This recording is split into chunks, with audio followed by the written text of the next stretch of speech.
Shalom dan selamat hari Sabat.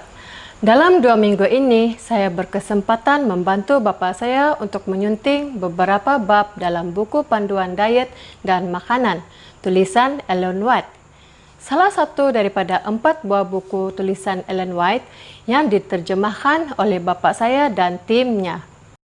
Saya merasa terpanggil untuk mengongsikan salah satu bahagian dalam buku panduan diet dan kesehatan, yaitu bab 23 mengenai zat makanan. Bahagian ini adalah berkaitan dengan makanan daging dan beberapa jenis makanan lain. Bagi Anda yang memiliki buku versi bahasa Inggris, Anda boleh merujuk kepada bilangan perenggan bermula dari 696 hingga 700. Sebagai satu keluarga, engkau berada jauh dari keadaan bebas penyakit. Engkau telah memakan lemak hewan yang jelas dilarang Allah dalam firman-Nya. Inilah satu ketetapan untuk selamanya bagi kamu turun-temurun di segala tempat kediamanmu. Janganlah sekali-kali kamu makan lemak dan darah.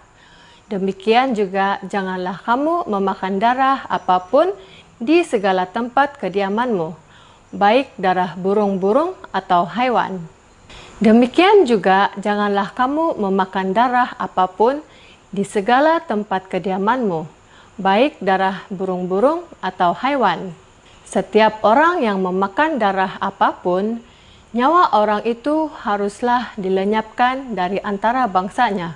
Daging itu disajikan berbaur dengan lemak kerana cita rasa ini sesuai dengan selera yang sudah diselewengkan. Darah dan lemak hewan dinikmati sebagai makanan mewah. Namun Allah memberikan petunjuk khusus bagi keduanya tidak boleh dimakan. Mengapa? Oleh kerana bahan itu akan dialirkan menjadi darah kotor di dalam tubuh manusia. Pengabaian akan petunjuk Allah yang khusus ini telah membawa kesulitan dan penyakit kepada manusia. Jikalau mereka memasukkan ke dalam tubuhnya sesuatu yang tidak dapat menjadi darah dan daging yang baik, mereka harus menanggung akibat pelanggaran firman Allah. Di banyak tempat, ikan itu begitu tercemar oleh makanan kotor sehingga menjadi penyebab penyakit.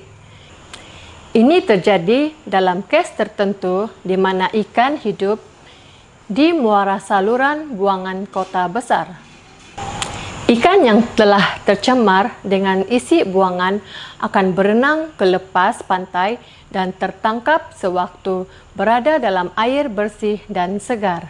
Lalu, jikalau ini digunakan sebagai bahan makanan, ikan itu membawa penyakit dan kematian bagi mereka yang tidak menyangka adanya bahaya. Sering kita bertanya mengenai masalah melepaskan daging dari menu makanan. Nasihat Ellen White dalam perenggan 699 adalah seperti berikut. Di mana banyak susu murni dan buah-buahan dapat diperoleh, di sana jarang ada yang berdalih untuk memakan makanan haiwan. Tidak perlu mencabut nyawa makhluk ciptaan Allah yang manapun untuk melengkapi keperluan kita sehari-hari.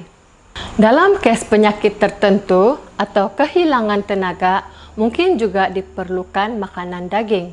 Tetapi berhati-hatilah untuk mencari daging binatang sihat, yaitu yang dibenarkan dalam Alkitab. Sudah menjadi satu masalah yang serius, adakah sama sekali selamat menggunakan makanan daging dalam dunia dewasa ini? Lebih baik jangan menggunakan makanan daging sama sekali daripada memakan daging binatang yang tidak sihat.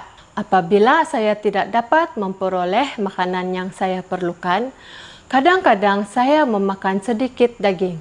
Tetapi saya semakin takut akan hal itu. Kita pastikan daging adalah dari haiwan yang halal dan sihat. Sesetengah orang secara jujur berfikir bahawa makanan sihat kebanyakan terdiri dari bubur. Memakan banyak bubur tidak menjamin kesihatan alat pencernaan, karena bubur itu benda cair. Bangkitkanlah semangat orang supaya memakan buah-buahan, sayuran, dan roti. Makanan daging bukanlah satu makanan sihat, namun saya tidak akan memegang pendirian bahwa makanan daging harus ditinggalkan oleh semua orang. Mereka yang mempunyai alat pencernaan yang lemah dapat menggunakan daging apabila mereka tidak dapat memakan sayuran, buah-buahan, atau bubur. Jikalau kita mau memelihara kesehatan yang terbaik, janganlah kita memakan sayuran dan buah-buahan pada masa yang sama. Jikalau perut itu lemah, maka timbullah kesusahan. Pikiran akan kacau dan tidak dapat berfungsi baik. Makanlah buah-buahan pada jam makan sekarang dan sayuran pada jam makan yang berikut. Kek manis, puding manis, dan custard akan mengacau alat pencerna. Mengapa kita harus menggoda orang yang mengelilingi meja makan dengan menghidangkan makanan seperti itu bagi mereka?